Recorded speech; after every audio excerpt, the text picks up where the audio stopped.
बुधवार के दिन अगर शंकर पर एक लोटा पानी चढ़ाया जाता है तो जिन लड़कियों का विवाह नहीं हो रहा, जिन बच्चों का विवाह नहीं हो रहा, उन बच्चों के भी विवाह हो जाते हैं। हमारा कुंदकेश्वर महादेव का ही वर्णन किया गया। जिन बेटों की कोई 30 साल का हो गया, 35 साल का हो गया, 42 साल का हो गया, विवाह नहीं हो रहा, लड़की 35-36 साल की हो गई, 40 वर्ष की हो गई, 27 साल की हो गई, विवाह नहीं हो रहा, बहुत चिंता में हो, बहुत टेंशन में हो, तो शास्त्र कहता है, हमारा शिव महापुराण का कथा वर्णन करती है, हाथ में 2 लोटा जल,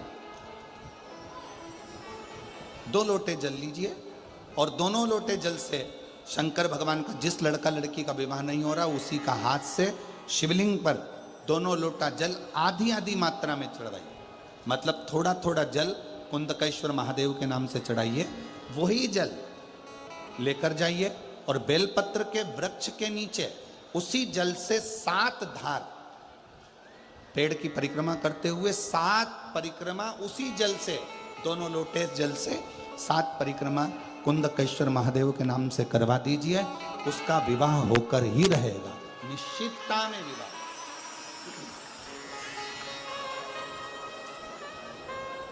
कुछ महीने, ज्यादा से ज्यादा 3 महीने, 3.5 महीने। किसी भी छठ के दिन, चाहे अंधेरी की छठ हो, चाहे उजाले की छठ हो, किसी भी छठ के दिन अगर षडानंद कार्तिकेय जी महाराज का नाम लेकर 6 बेलपत्र और उस 6 बेलपत्र पर 6 दुर्वा, 6 पुष्प, 6 अक्षत के दाने रखकर षडानंद कार्तिकेय बाबा के स्मरण कर कर शिवलिंग की जो जलाधारी है, उस जलाधारी पर जहाँ अशोक सुंदरी का स्थान है, उसी के पास में कार्तिकेय जी का स्थान है। किसी भी छठ पर यदि आप बाबा को वो बेलपत्र, वो दुर्वा, वो पुष्प, वो अक्षत का दाना 6 समर्पित करते हैं, किसी भी छठ के दिन, षष्ठी के दिन स्कंद भगवान का नाम लेकर, स्कंदेश्वर बाबा का नाम लेकर, कार्तिकेय बाबा का नाम लेकर यदि समर्पित करते हैं, तो जिंदगी में कितना भी कर्जा हो, वो कर्जा 3 महीने के अंदर समाप्त होता ही।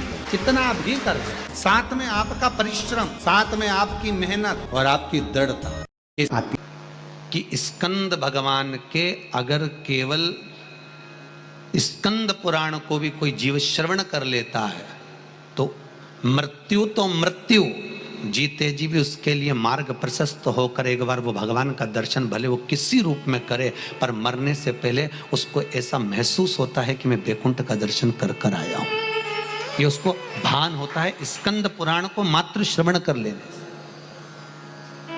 मात्र श्रवण, स्कंद भगवान का पूजन करा, भगवान शंकर का शिवलिंग बनाया, शंकर भगवान के गणेश जी को और स्कंद देव को बिठाकर पूजन किया। इतना पूजन करा विश्वामित्र और सत्याव्रत ने, इतना पूजन करा, भगवान विष्णु ने कहा नया रास्ता बना दिया जाए। विश्वामित्र जी ने धर्म से स्कंद देव से कहकर एक मार्ग का निश्चय किया। उस मार्ग पर राजा सत्याव्रत चलकर जाने लगे। जब थोड़ी दूर पर राजा सत्याव्रत पहुंचते से उसी समय पर इंद्र को जलन होने लगी कि जीते जी तो कोई आ ही नहीं सकता, तो ये मरा हुआ ये जीते जी कैसे आ गया। इतने में इंद्रदेव ने उसी समय राजा सत्याव्रत को ऊपर से नीचे धक्का मार दिया। धक्का दिया, राजा सत्याव्रत नीचे आ गया। बैकुंठ के मार्ग से धक्का देकर राजा सत्याव्रत को नीचे फेंक दिया। राजा सत्याव्रत ने विश्वामित्र जी से कहा, मेरा तप, मेरी साधना और स्कंद देव ने मुझे मार्ग दिया, इसके बाद भी इसने नीचे क्यों फेंका? मैं नहीं जानता, पर तू चिंता मत कर। विश्वामित्र जी ने कहा, फिर स्कंद देव की पूजन कर। महाराज, एक बेलपत्री, एक तुलसी, एक बेलपत्री, एक तुलसी, एक बेलपत्री, एक तुलसी स्कंद देव को चढ़ाया गया। और जब बेलपत्र और तुलसा चढ़ाया गया, स्कंद देव प्रसन्न हो गए महाराज। और प्रसन्न होकर कहा, भगवान नारायण को याद किया। भगवान विष्णु ने कहा, मांगिए क्या चाहिए? स्कंद देव ने कहा, एक काम करो, बैकुंठ तो दुनिया जाती है, इनके लिए अलग बैकुंठ का निर्माण करा जाए, अलग से बैकुंठ बनाया जाए। बैकुंठ लोक और मृत्यु लोक के बीच में एक बैकुंठ बना दिया गया और उस बैकुंठ पर मार्ग प्रशस्त करा सत्याव्रत के लिए। जब राजा सत्याव्रत के लिए मार्ग प्रशस्त करा, तब भगवान विश्वामित्र को लगा कि बैकुंठ तो हवा में टंग रहा, कहीं वापिस सत्याव्रत ऊपर चढ़ा और नीचे गिर गया तो करा क्या जाए। तब भगवान विश्वामित्र जी ने उसी समय पर एक बड़ा सा खंबा ले जाकर उस बैकुंठ में लगाया खंबे को लगाया, सत्याव्रत ऊपर गया। जाने के बाद जैसे सत्याव्रत ने प्रणाम करा, प्रणाम करते ही बैकुंठ का दर्शन करते ही एक अश्रु उस खंबे पर गिरा। उस खंबे पर गिरते ही वो अश्रु के खंबा स्पर्श होने से नारियल का वृक्ष प्रकट हो गया। भगवान उसी समय माता पार्वती ने कहा, स्कंददेव भले लोग गणेश जी का पूजन करे, प्रथम गिनती में गिने, पर तू हर कलश के ऊपर तू ही विराजमान मिलेगा। और स्कंददेव उस नारियल के रूप में विराजमान हो गए महाराज। उसके लिए बैकुंठ का रास्ता दूसरा बना दिया जाएगा और वो जीते जी बैकुंठ जीते जी। मेरा ये काम नहीं हो रहा, मेरे पास में इतना नहीं है, मेरा बहुत व्यापार कर रहे हैं पर आ ही नहीं रहा, धन कहीं से नहीं आ रहा, बहुत टेंशन में जीवन चल रहा है। तब 7 बेलपत्र लेना है। कितनी बेलपत्र लेना है? 7 बेलपत्र में से सबसे पहली बेलपत्र, घर से जब चलो तो घर के पास में जो घर के अंदर रसोई घर में मटका होता है, क्या बोलते हैं यहाँ पर, हंडा, मटका, गगरा, घड़ा, जिसमें तुम पानी भरते हो, टंकी, बाल्टी, जो भी होता है रसोई घर में जो पानी भरते हो तो पीने के, हंडे में, बॉटल, उसमें टंकी में, जिसमें भी तुम भर के रखते हो, एक बेलपत्र उस हंडे के पास में, मटके के पास में वहां रखना है। घर से उसी मटके में से पानी लेना है, उसी हंडे में से एक लोटा जल लेना है, उसको लेकर जाना है। एक बेलपत्र वहां रख दी, बची कितनी? 6 बेलपत्र में से चलते चलते एक बेलपत्र पानी लेकर जब जाओ तब एक बेलपत्र बेलपत्री के वृक्ष के नीचे बेलपत्र चढ़ा के उस पर जल चढ़ा दो। 6ठी बेलपत्र, जल को पूरा मत चढ़ाना, जल लेकर चढ़ाना। 5वें नंबर की बेलपत्र नंदीश्वर के पास में, जिस नंदी का पांव ऊपर की ओर हो, एक पांव नीचे दबा रहता है, पांव ऊपर वाले पांव के पास में एक बेलपत्र रख देना। 5वें नंबर की बेलपत्र वहां रख दीजिए। 4थे नंबर की बेलपत्र अशोक सुंदरी वाली जगह, हमने कई बार आपको अशोक सुंदरी का स्थान बताया। ये जलाधारी, यहाँ जो बीच में से जल बहता है, बीच में एक मोटी लाइन होती है, अशोक सुंदरी। 4थे नंबर की बेलपत्र यहां रख दीजिए, थोड़ा सा जल समर्पित कर दीजिए। 3रे नंबर की बेलपत्र यहां बैठकर जल चढ़ा रहे हो तो यहां रखो, यहां बैठकर जल चढ़ा रहे हो तो यहां रखो, यहां बैठकर चढ़ा रहे हो तो यहां रखो, मतलब पार्वती जी का जो हस्त कमल है उस पर रखना है और उस पर जल चढ़ाना। 3रे नंबर में। 2रे नंबर की बेलपत्र शंकर भगवान का जो शिवलिंग है उसके ऊपर बेलपत्र को रखना है। बेलपत्र की जो डंडी है, आप बैठे हो वहां पत्ती का मुंह होना चाहिए, डंडी का मुंह तुम्हारे ठीक विपरीत। बेलपत्र यहां रखें। 2रे नंबर में जल चढ़ाएं। एक बेलपत्र जो 7वें नंबर की है, उस बेलपत्र को जो जलाधारी है, जल चढ़ाने वाली, उस जलाधारी का स्पर्श कराएं और उस बेलपत्र को वापस लेकर उसमें से थोड़ा सा जल उस जलाधारी में डाल दें। उस बेलपत्र को जो 7वें नंबर की बेलपत्र है, उसका स्पर्श केवल जलाधारी को कर बाबा से विनती कर उस बेलपत्र को किसी भी दिन आप अपने घर में लाकर रख लो। 7 बेलपत्र का उपाय, 7 बेलपत्र का उपाय शिव जी का एक आनंद फल प्रदान करना। पहली परिंदे के पास, 2री बेलपत्र के वृक्ष के नीचे, 3री नंदी के यहाँ, 4थी अशोक सुंदरी के यहाँ, 5वीं पार्वती जी के यहाँ, 6ठी भगवान शंकर के ऊपर, 7वीं जलाधारी का स्पर्श कराकर वापस।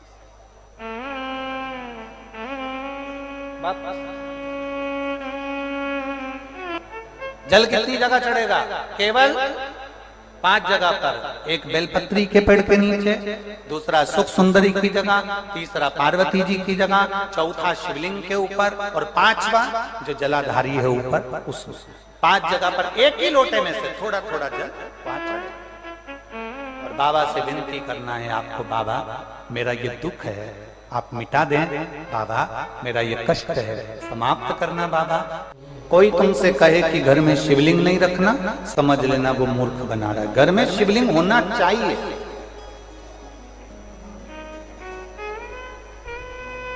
शंकर का शिवलिंग नहीं होता, वहां का जल, भोजन, अग्नि शुद्ध नहीं हो पाता।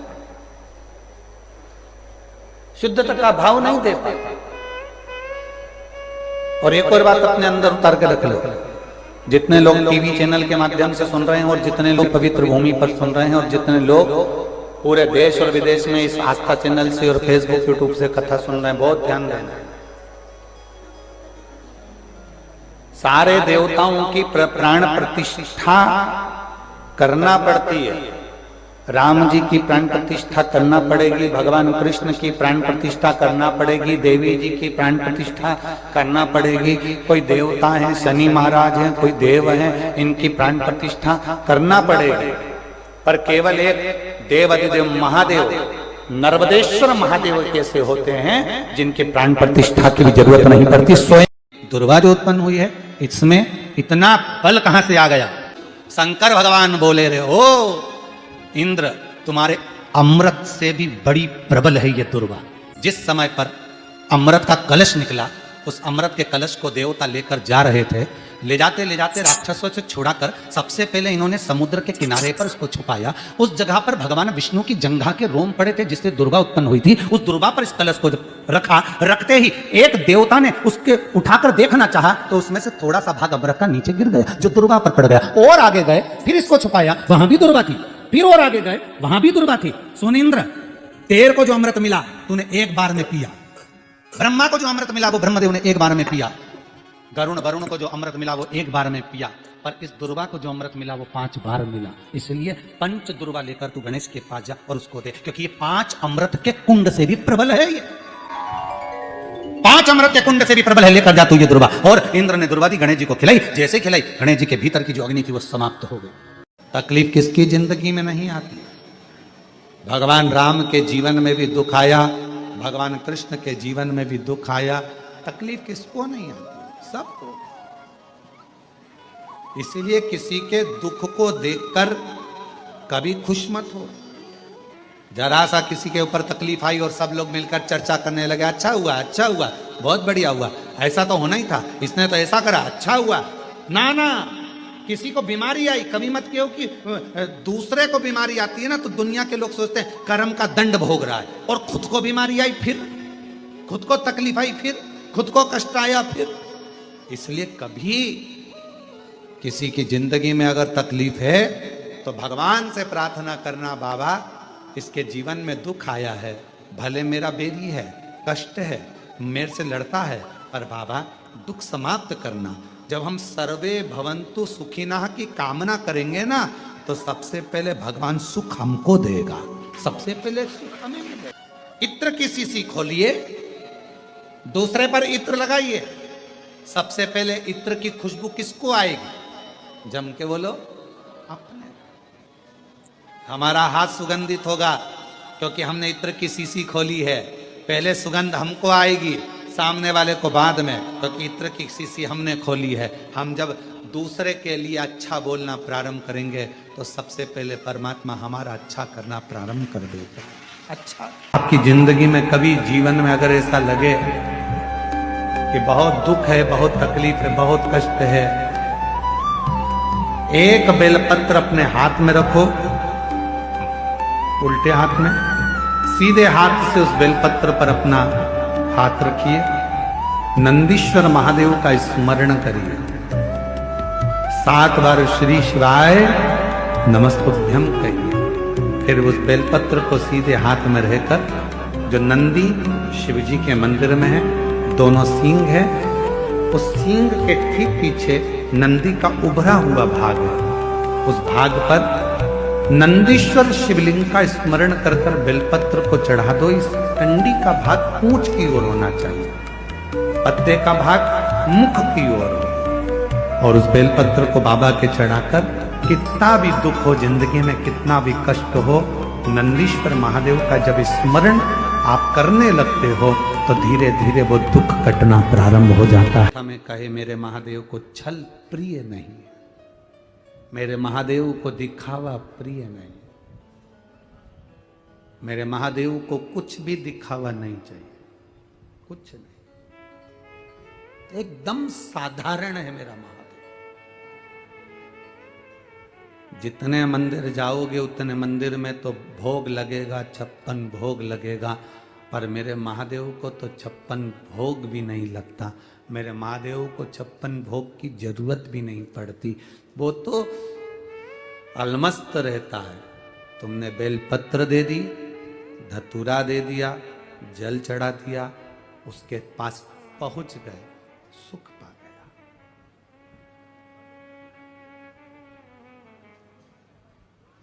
पत्नी में, बच्चों में और घर की बुजुर्ग मां में एक अंतर बहुत बड़ा है, बहुत बड़ा। पति बाहर गया, दुकान गया, ऑफिस गया, बाहर गया, पति आता है तो पत्नी पति का मुख देखती है। क्या देखती है? बोलो, जम के बोलो। मुख देखती है, मेरा पति आया।